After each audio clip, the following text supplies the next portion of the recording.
tem uma história complexa, pois é formado sobre 9 Estados-nações, com diversas etnias. Chamamos ao palco o escritor Márcio Souza para analisar essa história fora da lógica colonialista, com a participação da historiadora social Patrícia Souza Lima. Márcio Souza nasceu em Manaus e ganhou projeção nacional como romancista, diretor de teatro e de ópera, com foco em temas amazônicos. Patrícia Souza Lima é doutora pela Universidade Federal Fluminense e mestre em História Social pela Pontifícia Universidade Católica do Rio de Janeiro. Alô? Boa noite a todos, sejam bem-vindos. Hoje está uma noite lindíssima.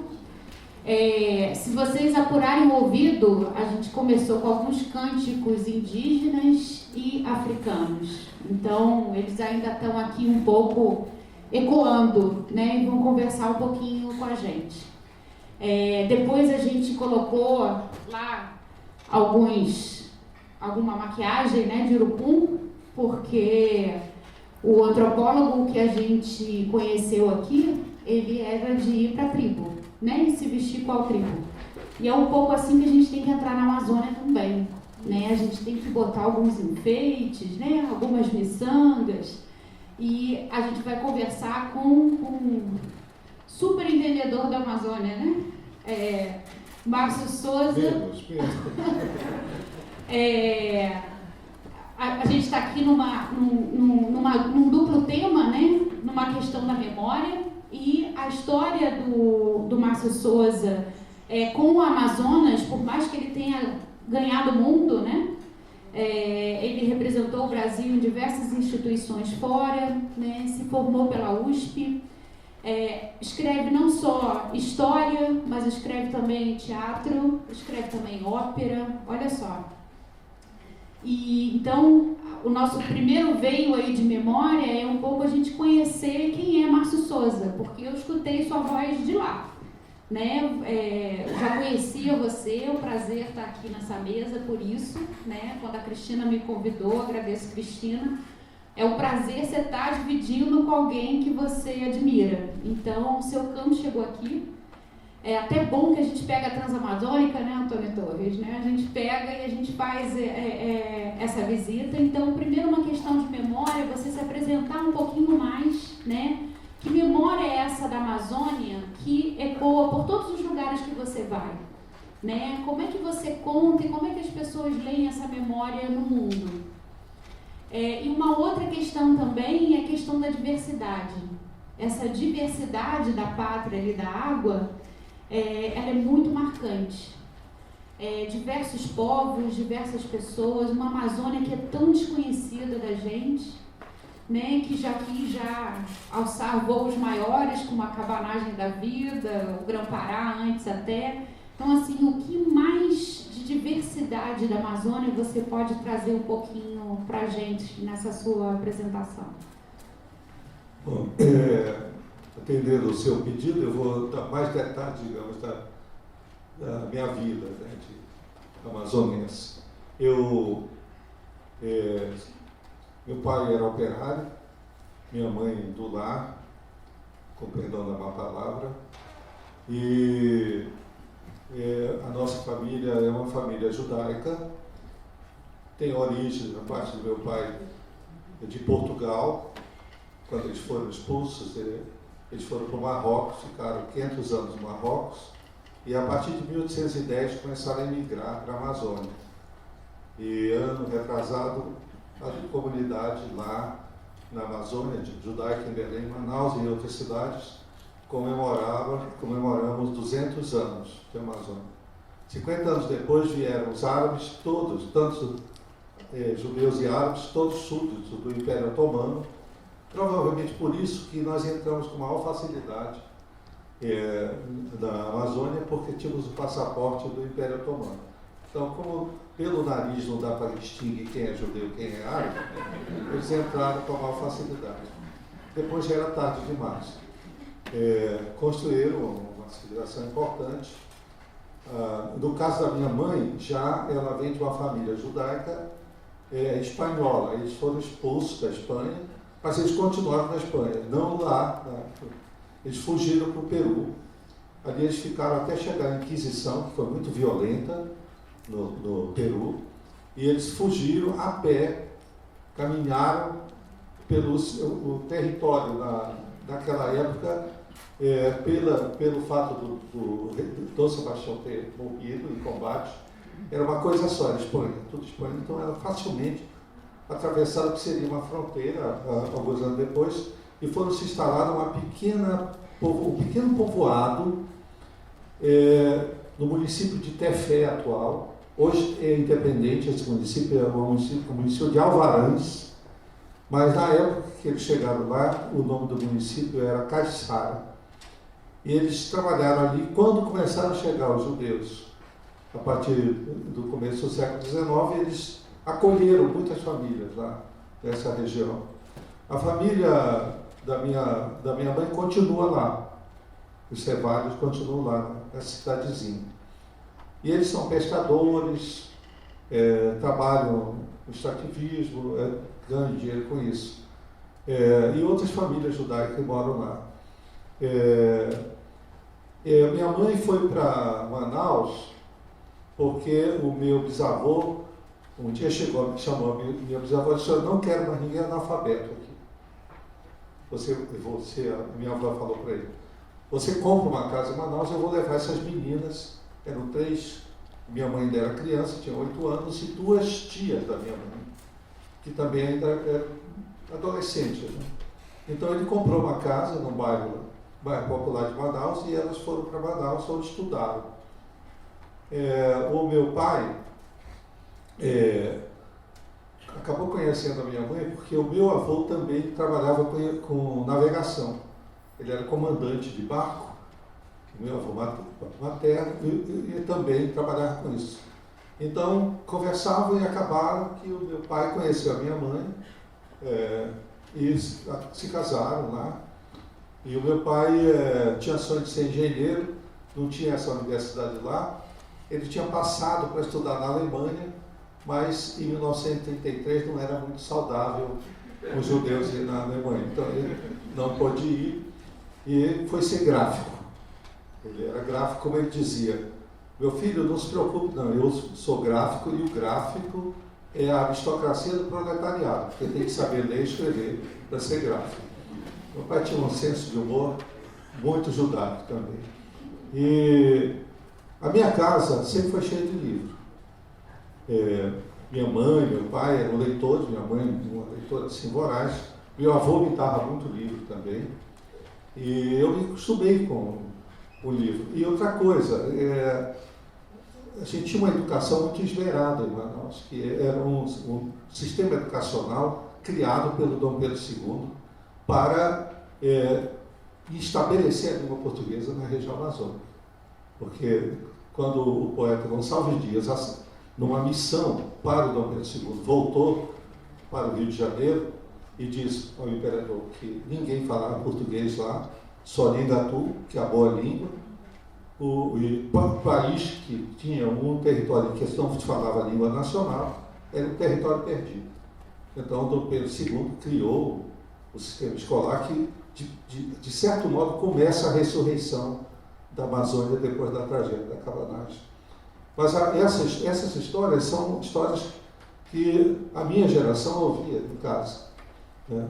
Meu pai trabalhava em jornal, fazia a redação do jornal e também do Diário Oficial, nas oficinas. Ele trabalhava durante a tarde no jornal, à noite no Jornal do Comércio, do Jornal Oficial, o Diário Oficial do Estado, e à noite no jornal da cadeia de Diários Associados.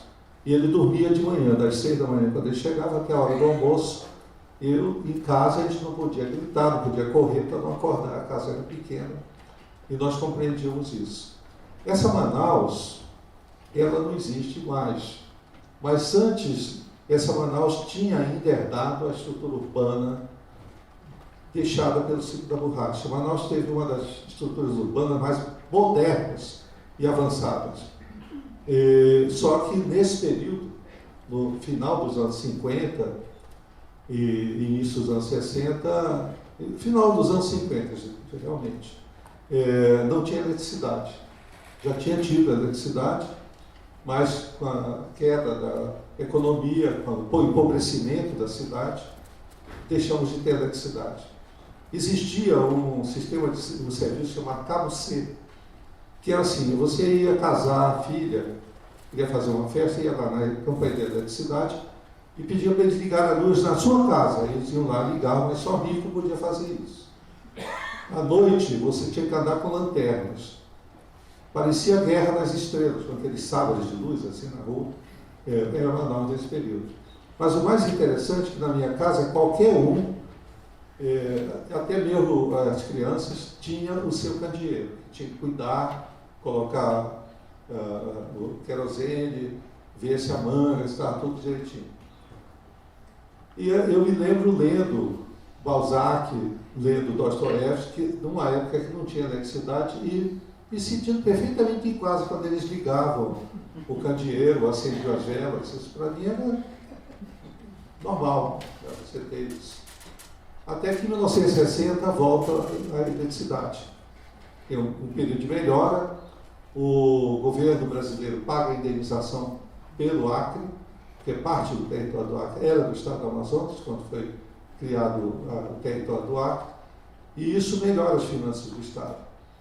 E a Manaus, que tinha uma cultura latente, que tinha sido uma cultura muito ativa no ciclo da borracha, ela começa a retornar. A minha juventude lá, antes de sair de Manaus, eu tinha um grupo de colegas que estudavam no segundo grau e que eram os leitores inveterados. Embora a grande janela para a cultura do mundo e do Brasil era o cinema. Que lá tinha uma época que passava até filme americano lá. Mas tinha os cinemas do mundo todos. Mexicanos, argentinos, portugueses, e da Índia, do leste europeu, da Rússia, e, como eu disse, italianos, a Nouvelle Vague francesa toda nós assistimos nos cinemas em Manaus. E esse nosso grupo, nós disputávamos quem tinha lido mais. Quando surgiu as primeiras traduções do Kafka, as traduções nós lemos assim, com o maior fervor. E tinha uma livraria em Manaus, hoje só tem 3 livrarias. Tinha uma livraria em Manaus, que ela tinha um setor só de revistas. E ali, naquele setor, você compra qualquer revista do mundo todo. Então, nós fazíamos assim, cada um dizia, não dá para a gente comprar todas as revistas. Então, cada um comprava uma e trocava durante aquele mês. Eu disse, olha, essa semana eu vou comprar o Araquiri e você compra o Newsweek. E o outro comprava outra revista, o Canseiro de Terra. Porque no ensino que a gente estava fazendo no segundo grau, ensinavam línguas. Inglês, francês, espanhol, grego, clássico, latim. E nós conseguimos ler em francês. O ensino era um ensino muito bom, que era essa escola do Dom Pedro II. Fora as outras matérias todas, né? Então, nós tínhamos essa preocupação com a leitura, que é uma porta também para o resto do mundo. Depois isso se perdeu. Hoje é bem diferente a realidade. Manaus hoje, por exemplo, tem o pior índice de leitura e entendimento de leitura, porque não tem um sistema de biblioteca funcionando. Os estudantes da Universidade Estadual de Artes Cênicas, por exemplo, usam a minha biblioteca para estudar teatro, essas coisas, que tem uma razoável coleção de textos.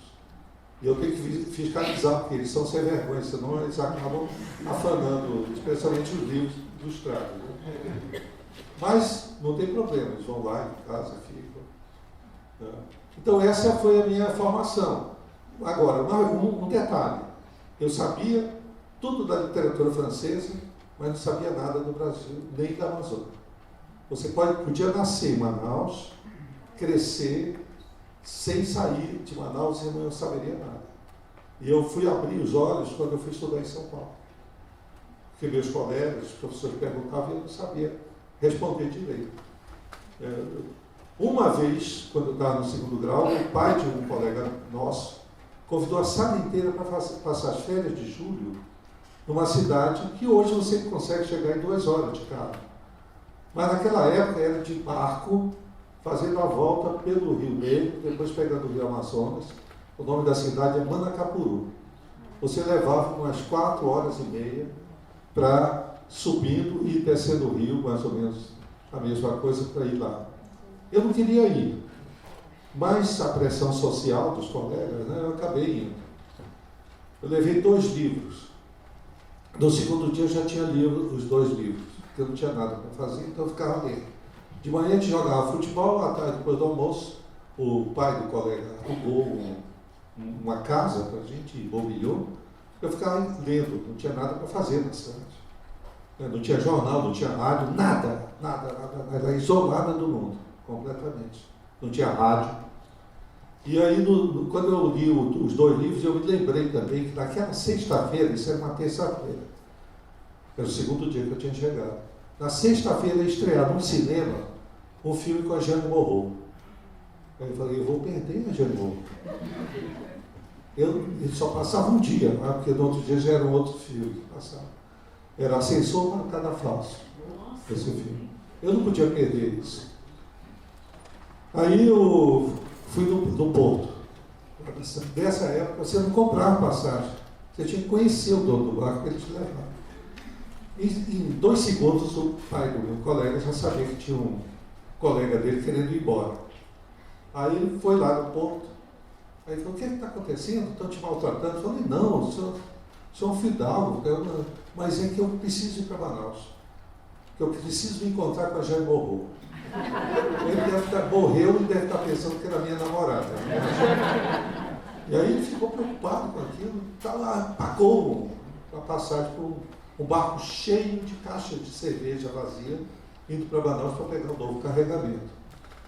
Bom, quando o barco saiu no final, no começo da noite, quando deu 6h30, nós entramos no Rio Negro e eu vi ao longe as luzes de Manaus. Para mim foi que nem ver as luzes de Manhattan. É a civilização que eu estou vendo. Desembarquei, chegou umas 6h30 para 7h em Manaus. Desembarquei, fui direto para casa, bati na porta. Minha mãe abriu, olhou e disse, demorou, hein? Era o segundo, terceiro dia. Eu tinha mais de a semana toda para ver. Então, eu não conhecia nada. Para mim, aqui não tinha interesse nenhum ficar na margem do Rio Amazonas. Eu não tinha ligação. Até hoje, floresta e natureza, eu tenho medo. Porque ele não pergunta se você lê Machado de Assis, não. Se você não souber a linguagem da floresta, te mata. Você morre. Então você tem que estar ligado e conhecer. Eu fui me dar conta, quando eu fui para São Paulo, meus professores, meus colegas me perguntavam, eu não sabia nada. Eu disse, quando eu acabar essa graduação, eu vou me dedicar a entender a minha região. Márcio, aí você conta pra gente um pouquinho como é que foi esse outro rio que você pegou até escrever esse livro, que já está em reedição, né? Você já apresentou toda a memória, a diversidade, mas na verdade é um livro que se lê, relê, é uma delícia de livro. Não é um livro de memórias, apesar de a gente estar falando aqui de memória, é um livro de fato de história, admirável, né? Eu já estou repensando um monte de questões nas minhas aulas. Eu fiz questão de escrever para os meus leitores, meu leitor do Galvez, do Mendes Maria, porque eu não tinha obrigação de defender aquilo como tese, nem de mestrado, nem de doutorado, que tem uma linguagem especial meio chata, eu acho. Então eu escrevi como se estivesse escrevendo um livro contando uma história, é a minha preocupação. Agora, a origem desse livro, eu também não tinha pensado em escrever uma história, porque eu não sou historiador, sou ficcionista, então é um perigo. Você vai no arame, no equilíbrio do arame, né? Eu fui convidado a ser professor na Universidade de Berkeley, na Califórnia. E eu dei 2 matérias lá. O moderno romance brasileiro, em português, para os alunos de língua portuguesa, e pediram que eu desse essa segunda matéria, quando eu cheguei lá, chamada Imagens da Amazônia, Images of the Amazon. E era um curso optativo, era para todo mundo da universidade. Então, era bem diferente. Uma coisa, uma classe de jovens americanos que estudaram português, que compreendiam e falavam, e que liam em português, e, portanto, a aula tinha que ser em português. Agora, para esse curso, além de ser em inglês, era para pessoas que não sabiam nada sobre o Brasil e a Amazônia.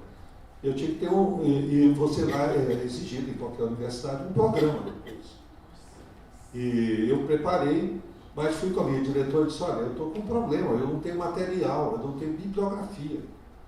Porque era a imagem da Amazônia, você tem que conhecer a história da região. E não tinha nenhum livro sobre a história da região.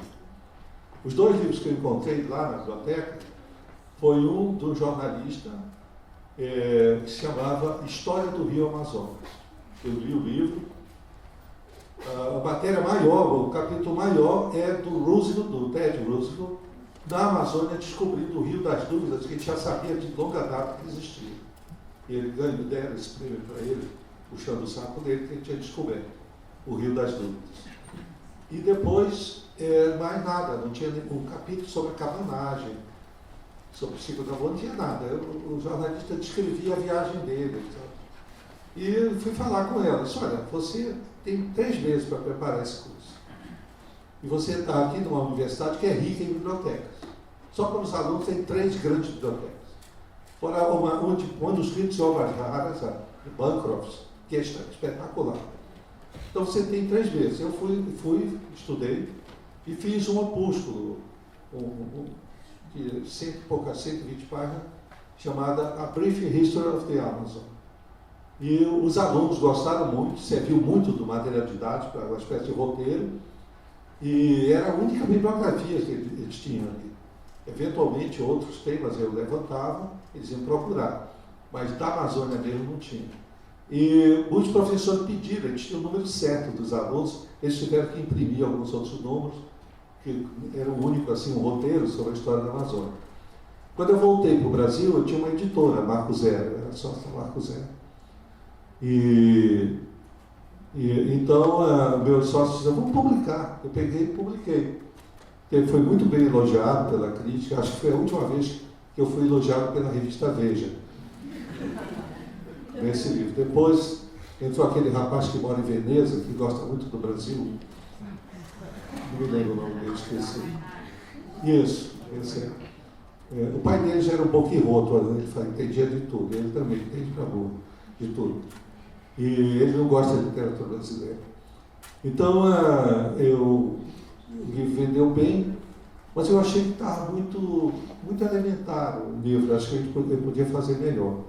E planejei pesquisar, e entrei em contato com meus amigos das universidades panamazônicas, todos eles me dissuadiram. Não vem para a Colômbia, porque nós não temos arquivos organizados aqui, o pouco que tem não vão te deixar entrar, porque tu não é americano, não está sancionado por alguma universidade americana, não vão querer. Não, o outro da Venezuela, não vem aqui, porque a parte colonial está tudo na Espanha, nunca vem para cá, e é muito complicado, então só eu acabei... Deve ter sido uma pesquisa dificílima, né? Porque é mais internacional do que a nossa Amazônia. Pois é, difícil, eu não né? tinha nada, me dissuadiram, eu quase que desisti. Acontece dessas coisas do destino, né, que a gente não sabe, para o bem e para o mal. Eu fui convidado para dar aula na Universidade do Texas, em Austin. Os próprios texanos dizem que Austin é um oásis de civilização na barbárie texana.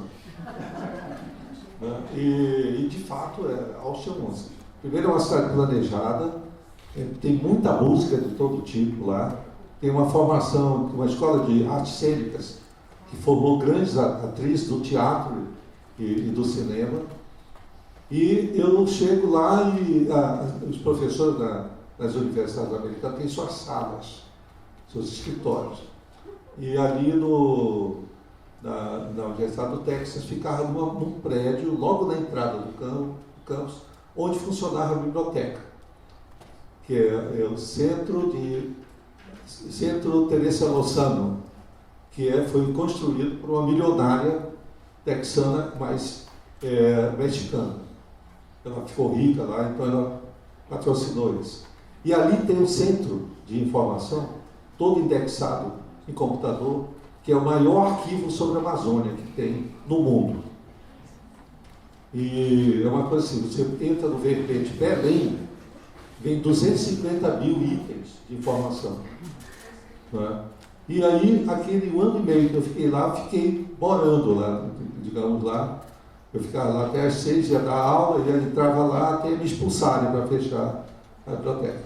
tudo que eu devo, basicamente a base desse livro é pesquisado lá em documentos que eles ficaram muito felizes que ninguém pesquisava a Amazônia. A primeira vez que alguém se debruçou com esse detalhe. Depois completei isso, já tinha pesquisado na Biblioteca Nacional, que tem coisas muito importantes também, mas na Biblioteca Nacional de Paris, que também tem um acervo que já tinha me ajudado no Med Maria. No Med Maria eu consegui um documento lá de uma empresa francesa que perdeu a concorrência e fez um relatório sobre todas as pilantragens do governo brasileiro para dar para o americano a concessão. E esse livro hoje ele é importantíssimo por conta do contexto atual, né? Que a gente está vivendo, né? Vinícius, você me ajuda a... alguém da plateia gostaria de fazer alguma pergunta? Porque eu acho que cabe a gente também dar um pouquinho a voz a vocês. Alguém? Eu não sei se eu entendi direito. Você falou que tem 3 livrarias hoje. Como é que é? 3 bibliotecas? Não tem biblioteca. A biblioteca pública, que é maravilhosa, o prédio, está fechada. Atualmente em Manaus? Não tem. A biblioteca pública da prefeitura também é um prédio histórico. Teve problemas, o IFAM encheu o saco até agora para autorizar as reformas. Mas está fechada, está em obras. Manaus não tem. Livraria tem 3? Livraria tem um pouco mais. Tem a Saraiva, a Leitura, a Valer e a Nacional. Tem 4 livrarias. Agora é um problema com livro e literatura, porque Manaus tem 5 orquestras sinfônicas. E aquele teatro maravilhoso? Funciona diariamente. A literatura. Não, mas menos literatura. Mas será que não é por causa, exatamente por causa dessa dificuldade que as pessoas têm de acessar essa literatura sobre a Amazônia? Não, eu acho que é falta de hábito de leitura mesmo. Na verdade, leitura não é hábito. Escovar o dente é hábito. Leitura é uma opção de vida mesmo.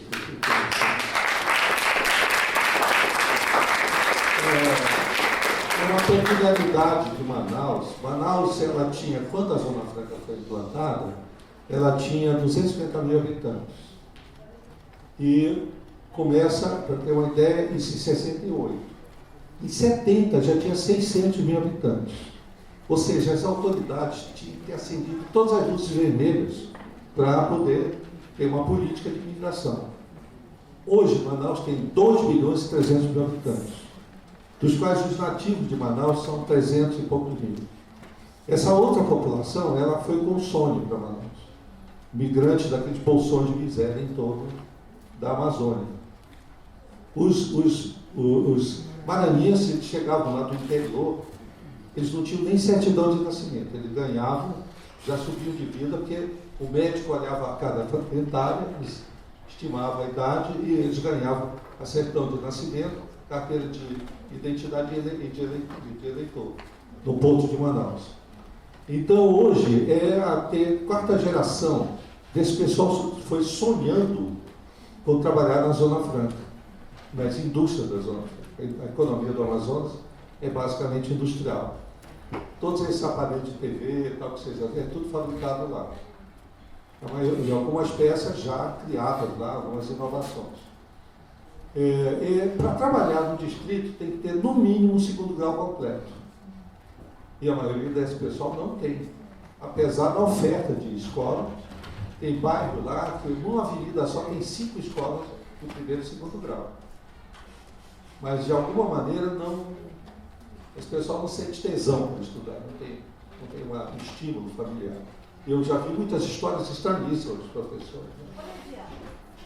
Por exemplo, nós estávamos fazendo uma excursão com o grupo de teatro na periferia de Manaus, que é muito mais difícil do que ir para o interior. O interior é muito mais integrado culturalmente, porque não tem as imigrações foram há muitos anos atrás. Então, essas pessoas odeiam a cidade, porque todos os sonhos delas não se realizaram. E eles já estão na 3ª, 4ª geração odiando, aprendendo com os pais a odiar. Então, a prefeitura vai, urbaniza o bairro, faz as calçadas, faz uma praça, com brinquedo para as crianças, banco, tal, coreto. Em menos de um mês está tudo destruído, as calçadas quebradas. Eles têm ódio, assim, a reação é muito grande. A injustiça que foi eles migrarem para lá e não ter o sonho que eles esperavam.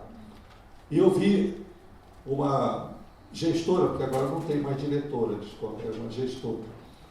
Ela, muito bacana, ela chegou e me contou que a mãe de uma aluna foi lá reclamar que não tinha macarrão na merenda escolar. Que a filha dela gostava muito de macarrão. Aí ela disse, olha, houve um erro mesmo, mas eu já pedi, semana que vem vai ter macarrão. Até lá, compre um pacotinho, faça da sua filha, já que ela gosta. Essa mulher, eu comprar? Eu estou juntando dinheiro para fazer a minha depilação, a senhora que arranja um macarrão. Então essa é a mentalidade dos pais que estão na periferia. Outro governador, até a empresa caiu de pau no Amazonino Mendes, que era o governador da época, foi numa área de tragédia. Desabou lá um barranco, lá uma coisa, matou várias pessoas, e tinha uma mulher que a casa dela ficou pendurada. Aí ele disse, olha, você pode sair daqui, você tem uma aluguel social até a gente urbanizar, não vou sair daqui. Ele disse, não, mas a senhora tem que sair, porque senão ela vai morrer. Não vai não. Jesus vai me ajudar. Não sai não. Mas a senhora está correndo risco, esse barranco vai desabar. Aí ela disse, ele disse, mas a senhora vai morrer, então eu vou morrer. Aí ele perguntou, de onde a senhora é? Ele falou, do Maranhão. Aí ele falou, então está explicado. Pô, isso está explicado, pegou mal para burro. Mas estava explicado mesmo. Né? E é um problema, porque esses bairros, a gente chama de bairro porque nós somos muito benevolentes. Porque todo mundo pensa que a Rocinha, no Rio, é a maior favela do mundo, do Brasil. Eu acho que é o Manaus hoje.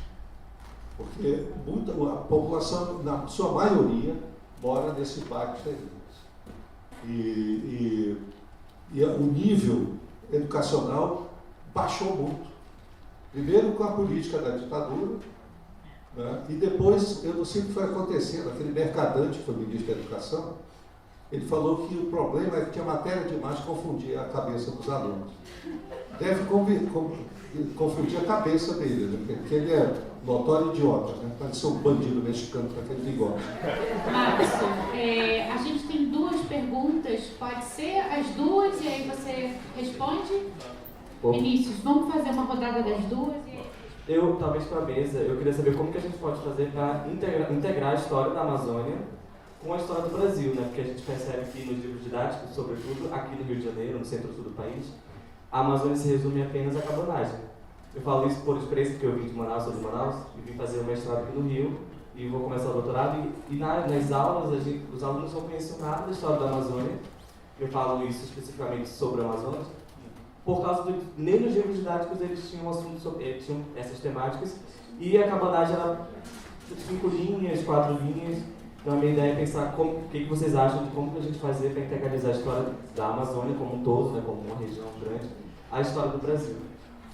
Olha, isso eu não sou professor, nem professor, nem universitário, eu não teria uma solução para te falar. Eu acho que já é um progresso que tem informação sobre a cabanagem hoje. Porque antes só tinha informação do que é o pirarucu, que é o tacacá, né? Dos índios, sem especificar as etnias. A gente falando de diversidade aqui, Manaus está na margem do Rio Negro. E, ao contrário do Rio Amazonas, que nunca foi um rio civilizador, nunca carregou civilização, o Rio Negro é um rio civilizatório.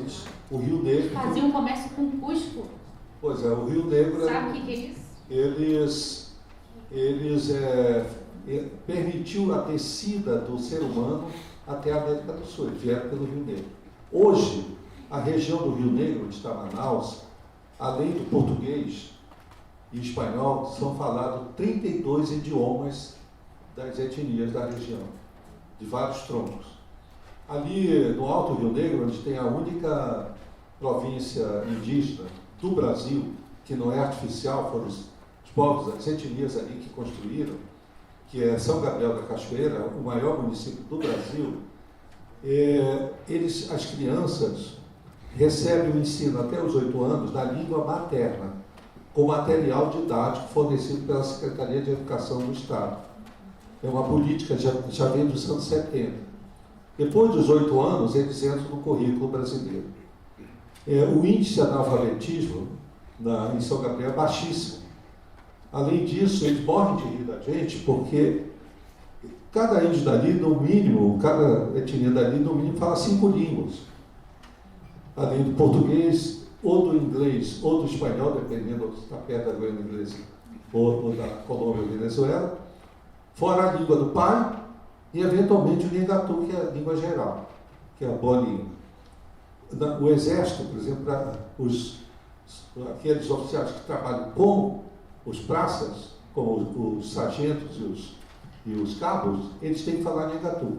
E, na verdade, eles já falavam dele, já entraram falando, porque ali a maioria dos índios que servem no Exército são das etnias.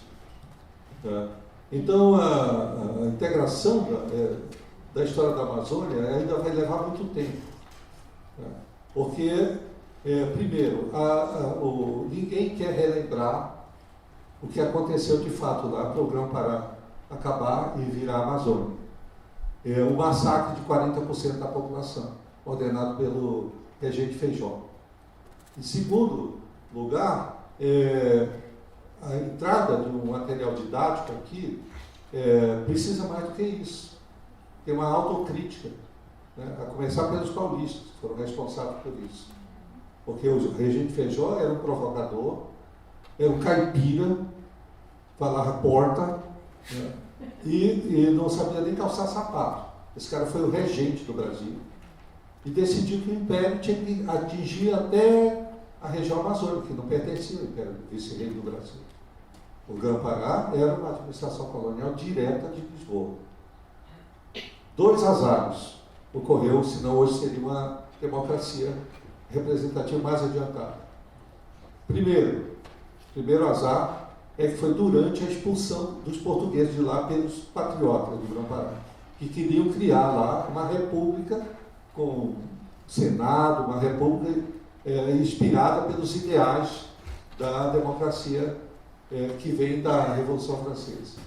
E o nosso líder, né, o líder político, né, que estava negociando com o Dom Pedro I, ele é perseguido pelos esbirros do Regente Feijó, estava na clandestinidade, foi fazer a barba, se cortou, teve tétano e foi morrer numa fazenda de um amigo dele. Com isso, ficaram só os jovens que não entendiam de política, gostavam de porrada.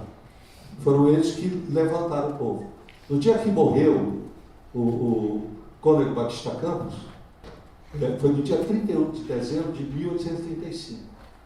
Quando o povo soube a revelia dos que queriam a independência, a revelia da liderança mais política, mais culta, o povo se levantou em toda a região. Quando chegava a notícia, o povo saía matando português, matando branco.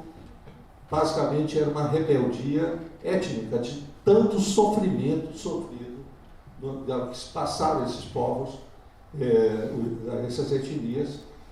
9 milhões de escravos descidos dos rios durante a colonização portuguesa.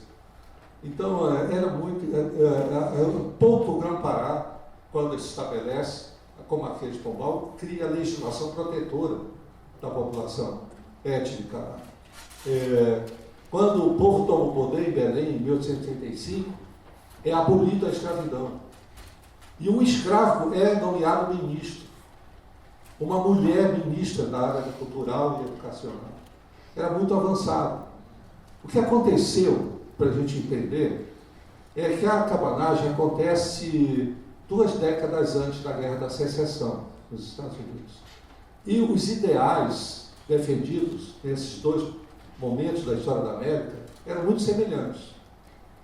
Democracia, sem escravo, no Grão-Pará, economia industrial, que tinha o Grão-Pará, não tinha extrativismo, a borracha era fabricada, era usada, a matéria-prima, e fabricado artefatos, produtos que eram exportados e vendidos também lá. Então, ganha o Sul atrasado, o Sul que se precisava de escravo, que eram gado, cana-de-açúcar e minério. Então, ganhou. Imagine se o sul dos Estados Unidos tivesse ganhado. Ia ser um bananão igual o nosso. Tá? Ou seja, para encerrar a história, cada um tem o vento levou que merece. E olha só, tá tudo. Todos esses episódios estão aqui no livro. Eu acho que, começando por ele, por essa leitura, já é maravilhoso para a gente começar a desdobrar, né? Eu já levei um monte para minha sala de aula já, porque eu fui lendo e fui levando, porque o Brasil, ele amplia, né? Amplia as nossas fronteiras. Isso faz muito bem, é o que a literatura faz com a gente.